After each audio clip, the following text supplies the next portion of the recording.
We are in the kitchen cooking with a downtown Seattle restaurant that recently got a refresh and a new head chef. Currant Bistro is located in the Sound Hotel at 4th and Blanchard. The head chef, Melvin Banuelos, joins me now with a delicious recipe. Melvin, what are we making today?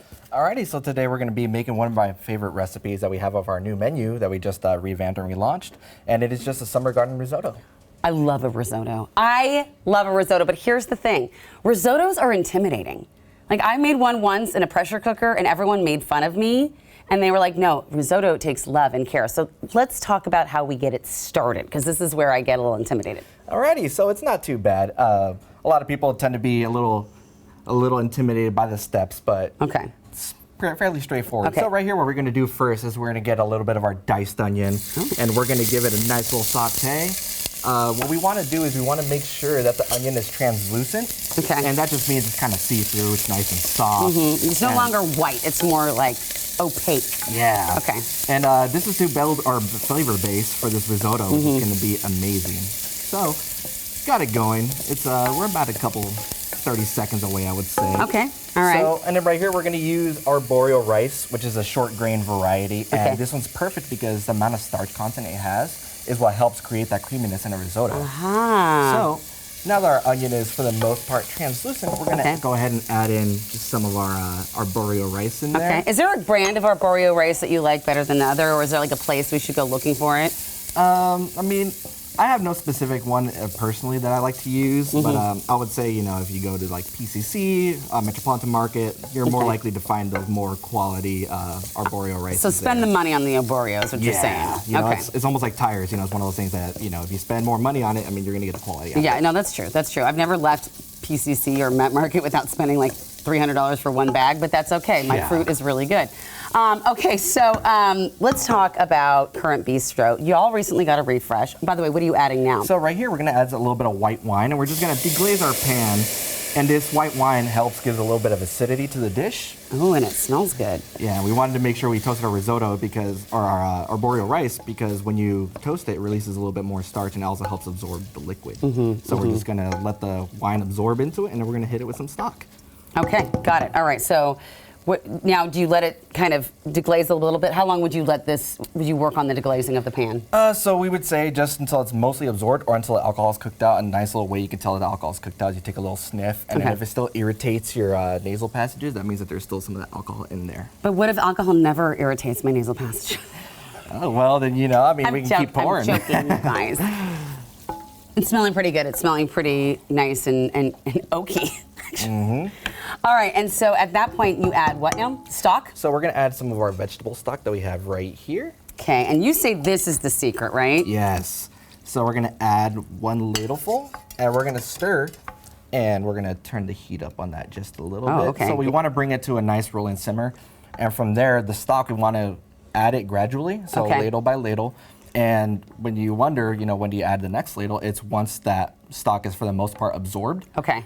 And through that gradual adding of the stock and the constant stirring, that's what helps get that creaminess that the risotto is known for. That's where the intimidation part comes in, is the constant stirring. Like, you cannot be leaving this on the pan. You got to be with it. Oh, you got to be one with the risotto. There's been so many times that I've scorched it before, and I'm like, oh man, and just through the fear, it's what, you know, what keeps kind of you got there. me confident, yes. But there's also a meditative quality to this, where you're just staring into the risotto is staring at you.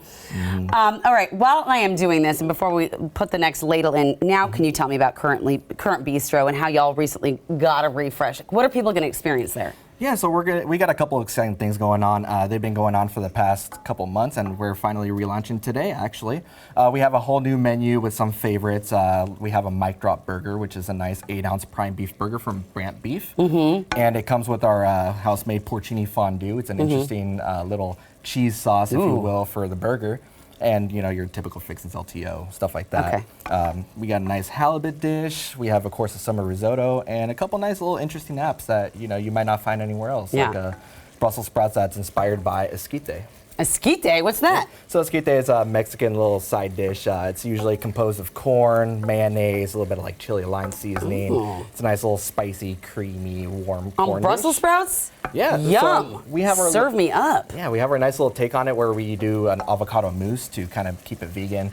and with Brussels sprouts, and then so it's nice, colorful, green. Yeah. And then we're gonna add a little bit more stock. I knew I was about to ask you. Yeah. Is this how much it should be bubbling, by the way? Because it's really getting a bubble on. Yeah, we're gonna turn the heat Okay. down right here. All right. And yeah, and then I mean that Brussels sprout dish, it's topped, with pickled red onions, So queso good. fresco, and some micro cilantro. So Love it's queso a fresco. nice little favorite. All right, that looks good. Okay, so how long does the stirring and the ladling? Like how many ladles? Just 2, or is there like more? So it's continuous for about, let's say, like 15 to 20 minutes, depending. You want to cook the rice Okay. to the point that it's al dente, which is firm to bite. Okay, so only 15. I was thinking I'd be here for hours, so 15 to 20 minutes ain't so bad. Okay, all right. So through the magic of television, our risotto is done. Yeah, so right here we have our nice little base. I'm gonna add a little bit more stock to it. Okay. And if you would be so kind to hand me some of those radishes over there. Oh, I love a radish. So right here at this point, this is where you can make your risotto. And you left like all the little, like the stems on them and everything. You can put them in there. I'm just Yeah. showing the camera. You left the little stems on them and everything, which I would have not thought to do, but I like that. Yeah, as long as we pretty. properly wash our vegetables, I like that nice little stem for color, and it also gives a little bit of a nice touch of the green. And that's squash? Yes, so this right here is a nice little squash variety known as patty pan squash. It's available in the summer. It's one of my favorite squashes to use, as well as like baby zucchini. And there's also a green variety of patty pan squash, which is really nice. Okay, and then finally the tomatoes. Yes. And you say you finish this off with a beautiful pat of butter. Yeah, so we're gonna hit it with a little bit of butter right here. We're gonna turn our heat up. And then all we're really gonna do is cook the vegetables and also make sure that they're nice and tender and get that nice creaminess out of the butter for the risotto. And how long does that take? Like a minute or two? Yeah, about a minute All or right. two. Definitely the knife cuts for your vegetables will definitely help speed up the process. Got it, right, because the smaller the vegetable, the quicker it cooks. All right, so then it looks like you finished this off with some beautiful Parmesan, and I'm just gonna go ahead and taste this because I cannot wait any longer. So here we go. Yeah. And then right here, just to finish this off, we add a little bit of we have a mint pea puree. And we want to cut the heat off at this point just to make sure that the pea puree doesn't overcook and it turns kind of like an army green, if you would. That would be too much. Yeah. But this is delicious. That tastes so fresh. It does. It tastes like just like summer in a bowl. The New Day Northwest Kitchen is brought to you by Safeway.